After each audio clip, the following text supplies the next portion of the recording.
Halo, assalamualaikum warahmatullahi wabarakatuh. Perkenalkan, nama saya Bayu Pratomo. Saya di sini mau mempresentasikan hasil dari penelitian proposal saya yang berjudul Pengaruh Pengembangan Sumber Daya Manusia Terhadap Kinerja Pegawai pada Kantor Badan Pengelola Keuangan Daerah atau BPKD Kabupaten Bogor, yang dimana tugas proposal ini untuk mengisi daripada tugas kedua dari metode penelitian manajemen RM01 untuk memenuhi persyaratan dalam mengikuti ujian akhir semester. Oke, baik. Lanjut ke proposal. Di proposal ini ada beberapa materi presentasi yang ingin saya presentasikan, dan saya bagi menjadi 3 bab. Yang pertama itu bab 1 yang terdiri dari latar belakang masalah, rumusan masalah, dan tinjauan pembuatan proposal. Yang bab kedua meliputi jenis penelitian, objek penelitian, dan sampel. Dan yang ketiga masuk di bab 3 ada sumber data dan teknik analisis data. Baik, di sini saya akan menjelaskan bagian-bagian dari bab berikut. Dari bab pertama masuk mulai dari latar belakang masalah. Oke, dari latar belakang masalah di sini ada beberapa penjelasan yang sudah saya ringkas sebagai materi dalam presentasi. Yang pertama ada pada organisasi pemerintahan, yang dimana kinerja pegawai dalam melakukan tugas atau pekerjaan sering tidak sesuai dengan yang diharapkan masyarakat.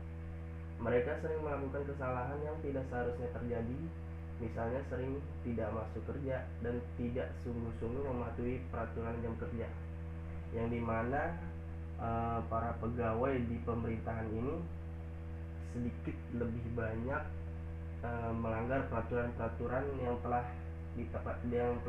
ditetapkan oleh pemerintah. Namun dalam melalui Peraturan Daerah Kabupaten Bogor Nomor 9 Tahun 2013 tentang organisasi dan tata kerja Inspektorat Badan Perencanaan Pembangunan Daerah, Lembaga Teknis Daerah, dan lembaga lain Kabupaten Bogor, dibentuklah menjadi Badan Pengelolaan Keuangan Daerah atau yang biasa disingkat sebagai BPKD Kabupaten Bogor. Badan Pengelolaan Keuangan Daerah Kabupaten Bogor sebagai sebuah organisasi pemerintahan daerah mempunyai visi yang sangat baik sebagai penentu arah jalannya sebuah organisasi, yaitu dapat terwujudnya pengelolaan keuangan dan pendapatan daerah. Yang kedua yaitu efisien, yang ketiga efektif, akuntabel, dan transparan, yang dimana visi-visi ini untuk merealisasikan visi tersebut, maka Badan Pengelola Keuangan Daerah Kabupaten Bogor perlu diberikan pengembangan sumber daya manusia agar memiliki sumber daya manusia yang berkualitas, baik karena pegawai yang bekerja di sana adalah orang-orang yang diangkat oleh pemerintah untuk menduduki suatu jabatan tertentu, diarahkan untuk menjamin penyelenggaraan tugas pemerintah, pembangunan secara berdaya guna dan berhasil guna.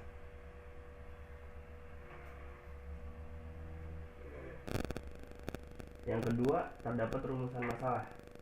Rumusan masalah di sini yaitu berdasarkan latar belakang yang telah dipaparkan di atas, maka permasalahan yang menjadi perhatian dalam penelitian ini adalah apakah terdapat pengaruh pengembangan sumber daya manusia terhadap kinerja pegawai pada kantor Badan Pengelolaan Keuangan Daerah di Kabupaten Bogor.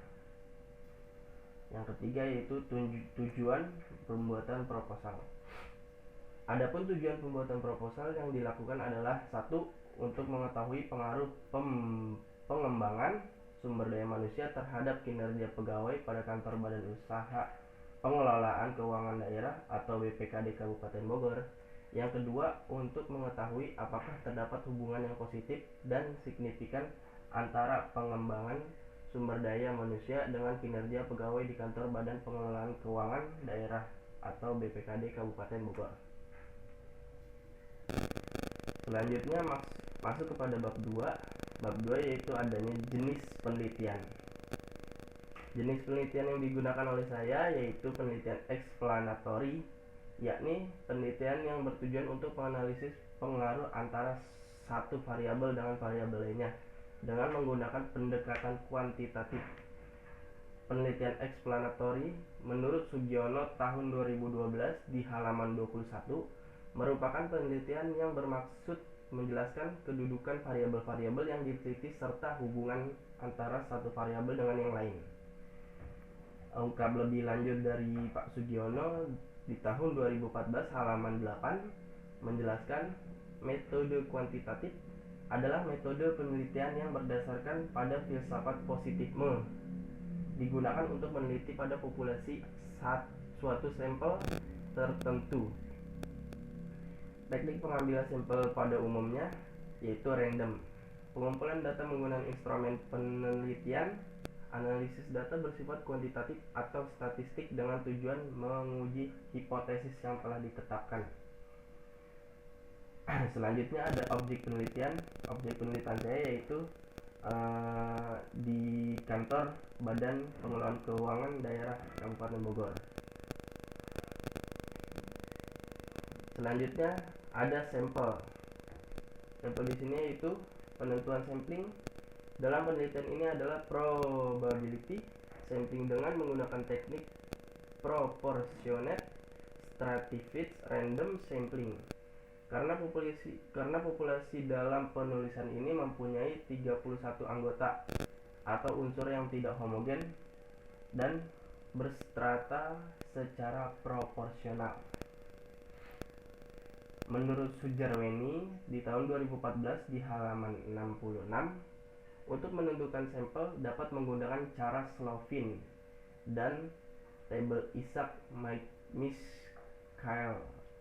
Untuk mendapatkan sampel yang dapat menggambarkan populasi, maka saya menggunakan rumus Slovin. Masuk kepada bab 3. Bab 3 di sini adanya sumber data. Mohon maaf apabila agak ada potongan-potongan sedikit karena proses editingnya mungkin.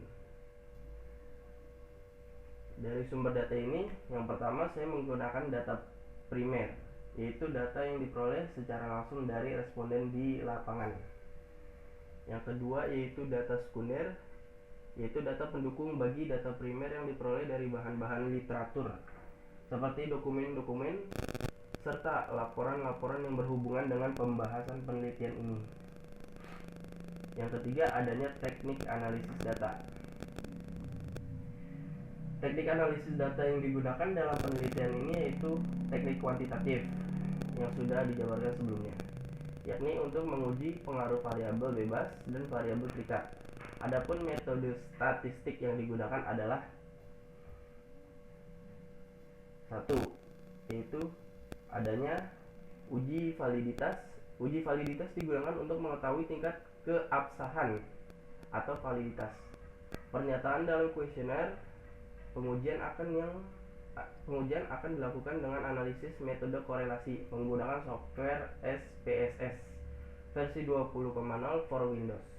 Jika R dihitung kurang R tabel atau signifikannya adalah 0,05, maka instrumen atau item-item pertanyaan berkorelasi signifikan terhadap skor total dinyatakan valid. Yang kedua, uji validitas. Uji validitas digunakan untuk mengetahui tingkat keabsahan validitas.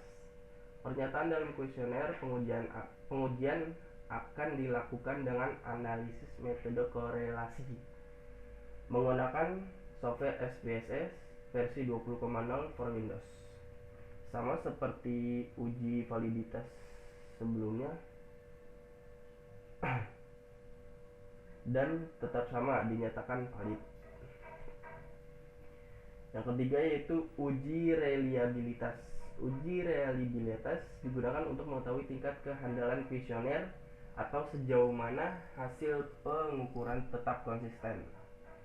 Dasar pengambilan keputusan adalah uji reliabilitas alpha Kronstadt adalah 33. Jika nilai alpha lebih besar dari tabel, maka item-item angket yang digunakan dinyatakan reliable atau konsisten. Sebaliknya, jika nilai alfa lebih kecil dari tabel, maka item-item angket yang digunakan dinyatakan tidak reliable atau tidak konsisten. Sama, penggunaan data ini menggunakan aplikasi software SPSS versi 20.6 for Windows. Baik, mungkin itu saja yang sudah bisa saya sampaikan dalam pembuatan proposal ini. Kurang lebihnya mohon maaf. Bila taufiq wal hidayah. Wassalamualaikum warahmatullahi wabarakatuh.